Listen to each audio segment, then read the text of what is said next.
شنو علاقتك برضا ولد الشينويه؟ علاقتي به، شوف اختي، نهار جيت عندك الا كنتي عاقله اختي سميره، نعم. انت راه صحفيه وقاريه الصحافه وعارفه اش تقولي، ما كتجي لا عليا لا عليا لا على حتى شي واحد. نحن لسنا طرف، حنا محايدين. الله يرحم والديك.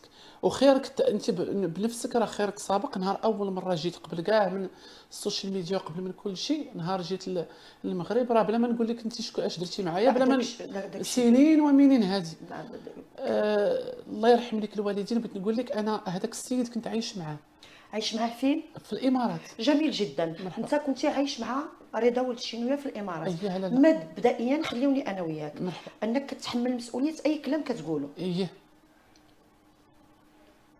غادي تقولها بفمك انك انا كنتحمل اي مسؤوليه، اي كنتحمل مسؤوليه اي حاجه كلام كتقولها. جميل جدا. انت كنتي عايش مع رضا ولد الشينويه في الامارات. إيه. احكي لي قبل ما نعيش مع انا رضا ولد الشينويه، باش نحكي لك القصه بالتفاصيل. انا قطعت، تسفرت من تركيا. نعم. تسفرت حيت سالت لي الفيزا شي عامين وهي مساليه يعني، وكنت حارق بحال حارق. وتسفرت للمغرب، كنت داير داك اللجوء الانساني وداك الشيء، وتسفرت للمغرب. ايوا. المهم فاش تسفرت للمغرب بقيت في المطار، مسكينه صوفيا هي اللي قطعت لي الطياره وداتني لدبي. صيفطتك الامارات. صيفطتني الامارات. ايوا. خدمت عند شي ناس في واحد الديسكو. كنت اعلان زعما يوميا نبقى نعود نصور. كدير لهم الاشهارات. نعم. دايرين معايا 5000 درهم في الشهر. 5000 درهم في الشهر. اماراتيه. كنتي كتجيب لهم البنات للديسكو؟ لا، كنت كندير، كنت كنصور. دابا جاي دابا شي فنان بيغني الاعلان. جميل. انا خدامين في الاعلان، بحال دابا حطوا شي، حيت هذاك الاماراتي اللي كنت انا خدام عنده كان تيدير دوك، تيفصل دوك القراعي وداك التخربيق، تيجري لهم الديكور وداك الشيء، وكنت انا تنعود نهز التصويره تنصورها. نعم. ونهار شاف المشاهده عندي قليله وداك الشيء، ما عنديش في السناب بزاف وداك الشيء، ناض قال لي تعود تنوض تشطح مع دوك كيقعدوا يهزوا. عندي شي تصاور نيت. المهم كنتي خدام في داك الديسكو. خدام. نقول لك دابا بتدقق المومن، خدمت معاهم المهم شهر ما فتو. صافي شاف راسو، بداو تيقولوا ليه الناس هذاك راه عندك تيقول وتيفعل وتيترك وهادي وهادي وهادي. المهم خرجت. جرى عليك؟ ما جراش عليا، جا عندي قال لك صافي ما بقيتيش خدام معاه. قال لي طلع الاداره، طلعت الاداره عطاوني تقريبا تقولي الخلاص تاع 3 شهور.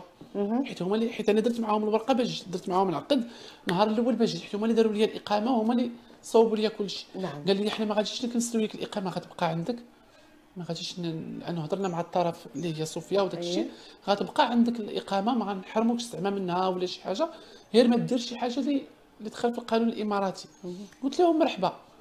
في هذا الوقت هذا مازال انت ما تلاقيتيش برضا ولد الشينويه؟ لا باقي ما تلاقيتش. جميل. هو ديك الوقيته كان تماك؟ كان تمانية. اييه. المهم خرجت من عنده، كنت كاري واحد البارتيشن اللي هو بيت ستوديو.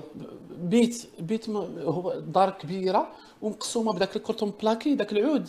انا خدت بارتيشن قد ديك المبليصه تاعتي، فيها الناموسيه وفيها واحد التلفزه وواحد لافابو والطواليت مشاركه والكوزينه مشاركه مع كل شيء. المهم شديتها هذا صافي، تسالاو لي الفلوس.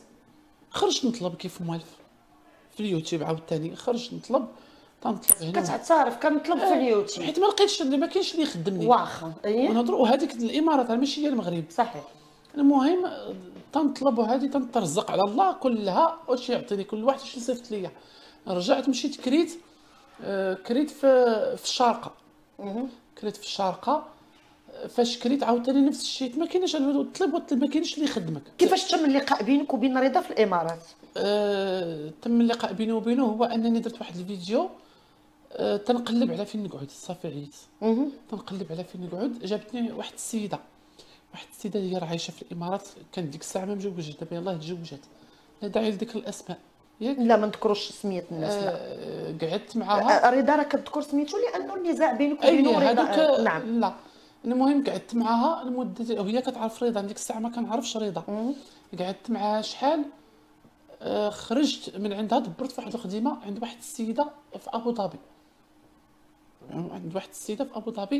قعدت عندها، خدمت عندها تقريبا شي. هشام علاش كتهضر وانت متوتر؟ ماشي عادتك، المفروض كتكون معايا كتضحك ومحيه. حيت داك الضحك دابا وصلنا للمعقول. شوف خصك تعرف بانك انت غادي عند ايادي امينه. شكون هما؟ الرجال الامن الوطني، الفرقه الوطنيه، راه ما كيخلعوش.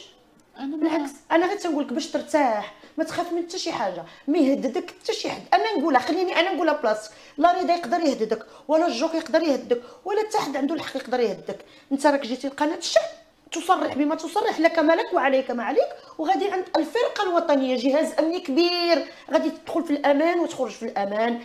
ما ديرش، ما تخافش، فما تخافش لان انا شايفاك هشام كيتكلم معايا هو متوتر وهو خايف. ما تتوتر، ما تخاف. باش نقول لك جايب معايا صاكي في حوايجي كاملين. لاش جاب وما تعرف الوقت والله الا بالوقت ندوي.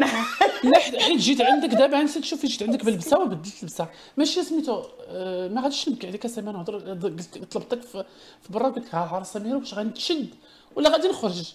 علاش تسمع ما عرفت اختي شنو بيوقع لي ونهضروا في الواقع سميره. ما عمري غادي يوقع لك انت شنو داير؟ شنو اللي غادي يخليك تخاف هشام؟ واحد كلشي باش تقول لي انا طالعين معايا جايب معايا الصاك. هشام جايب معاه ساكو معول داير في حسابه انه يقدر يشدوه. شنو اللي مخليك كنشوفك متوتر ما تعرف كتجيب شنو دايره هشام؟ ما داير والو الحمد لله. ما عمرني درت التجاره في البشر، ما عمرني. انت غادي تشهد في رضا، غادي نشهد داك الشيء اللي كنت نشوف بعينيا وتسمعوا دنيا.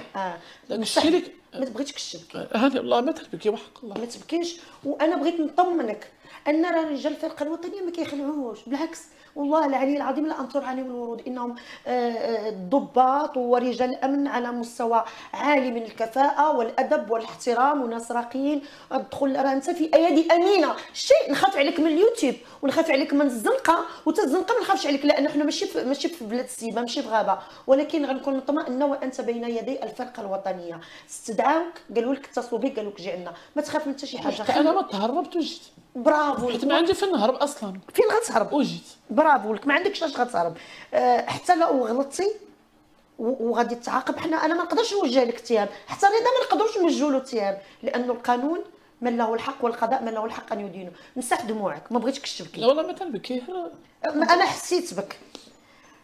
النهار اللي غتعرف فيه على رضا شكون عرفك عليه؟ المهم مشيت عند ديك السيده خدمت عندها في ابو ظبي.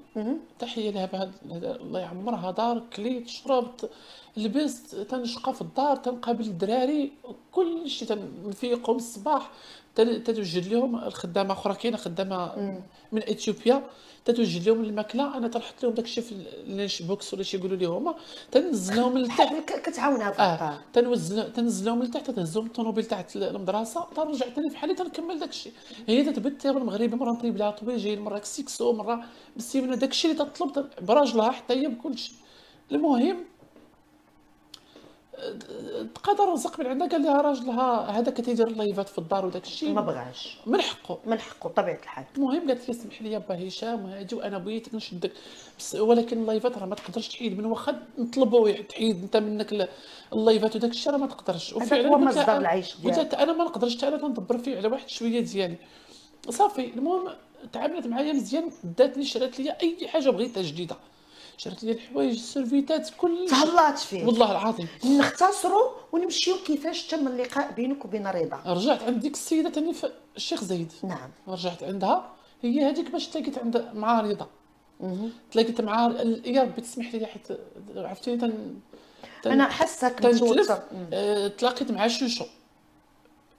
شوشو نعم الملقب شوشو نعم وكذلك من المؤثرين عبر مواقع التواصل الاجتماعي تيك توكر. تلاقيت معاه في ابو ظبي وكان واقع واحد المشكل بين واحد السيده اخرى وانا. هي المهم شي نقاش تعايرنا وداك الشيء. والمهم دعاتني في الامارات دعاتني وهو اللي فكني مسكين طلبها بداك الشيء وحيدت لي الدعوه. نزلت على الدعوه نزلت الدعوه داك الشيء كنت معصب داك الشيء وقالت لك صافي اخر مره تسبني. المهم قعدت من عنده ثاني جينا انا وياه في الطاكسي جينا لشارع الشيخ زايد. نعم. هي هذيك هو مشى عند ناسو وانا بقيت عند السيده هي باش تعرفت على رضا. قالت لي واش ما بغيتيش تشدو عندك يعاونك يطيب لك المسمن يطيب لك هذه قال لها دابا نشوفوا مرحبا. هي هذيك باش دخلت للدار دخلتي للدار عند رضا. اييه. شكون كان مع رضا في الدار؟ شكون معاه في الدار ديك الدار؟ شوف اختي، يا ذبحه يا ربحه. انت جاي تقول الحق، نقول هذه شهاده حق باش تحيد عليك داك العبء الثقيل وانت ترتاح. انا شايفاك بحال يهز هم جبل على قلبك. هاد الهضره اختي اللي بغيت نقول لك دروك كنت قلتها لك في 2021 الا بقيتي عاقله. نعم. ياك 2021 قلتها لك وناض الصداع وطلع في، وقلتيها في البرنامج. وقلتها عندك هنا في هاد البلاصه اللي مازال نعم. نهضروا باقي يعني ما تغيرش ما السود. تغيرش نعم. كنا في الاستوديو. البلاطو الاولاني. كنت قلتها لك هنا. لقيتي البنات عنده في الدار؟ اييه مغربيات؟ اييه مغربيات. شحال من بنت؟ كانوا 4 في هذاك البيت. هي الدار غرفتين وصاله، 2 بيوت وكوزينه وصالون. 2 بيوت وكوزينه وصالون. وصالون. جميل جدا. اها. لقيت 4 هنايا و4 تما، هي 8. هي 8 البنات. 8 البنات. 8 البنات. اييه. كيكونوا 2 سريرات واحد فوق واحد. الدار اللي فيها رضا في الامارات اللي إيه. مشيتي عنده، اييه. تقسم على هذا اقسم الكلام لك بالله العلي العظيم.